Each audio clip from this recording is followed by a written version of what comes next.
Le leader animateur lors d'un événement. Une des premières tâches, c'est la préparation en amont à l'événement. Quand tu es leader, tu coordonnes avec les organisateurs pour comprendre le déroulement de l'événement, les temps forts et les points qui vont être spécifiques. Il faut préparer un script d'animation, souvent dans notre playbook, incluant les annonces importantes à faire pour pouvoir interagir avec notre public ou remercier les partenaires. C'est important de mettre de la musique adaptée, des fois avec notre chaîne YouTube, pour mettre avant les départs et particulièrement avant les départs, on a des tunes précises comme Pirates des Caraïbes. On a dans un deuxième temps l'installation et la vérification technique. On doit installer le matériel de sonorisation pour le DJ.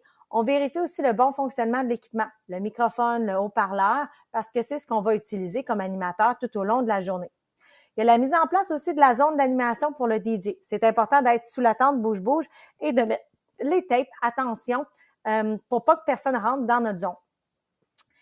Les animations et la gestion du temps le jour de l'événement.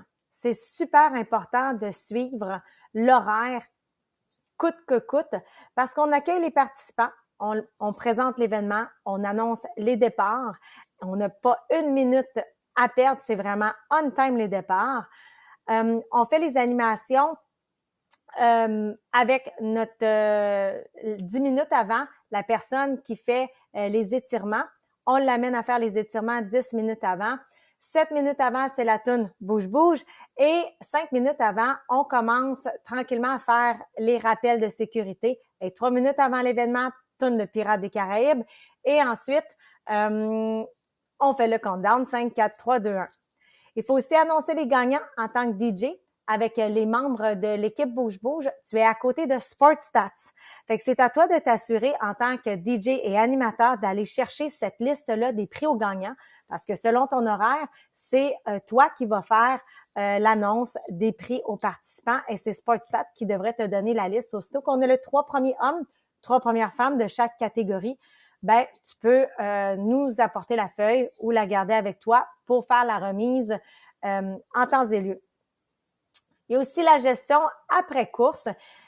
L'animateur, dans le fond, c'est toi qui fais la conclusion des discours avec l'organisateur, bien entendu, remercier les partenaires, les bénévoles, les participants. C'est super, super important.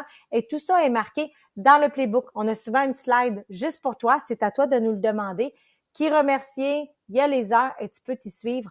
La journée de l'événement, c'est web aussi. Fait qu'on fasse des modifications dernière minute. Tu y as accès. Donc, évidemment, pour le démontage à la fin et le debriefing, c'est important qu'on puisse se reparler pour savoir comment ça a été. Mais avant toute chose, tu t'assures de tout ce que tu as monté comme équipement électronique. Tu fais le démontage de ça avec l'équipe technique. Puis, ensuite, c'est vraiment de parler avec l'équipe Bouge-Bouge pour savoir comment ça a été tout ça. Merci pour ton dévouement. Tu fais vraiment une méga différence dans l'animation Bouge-Bouge.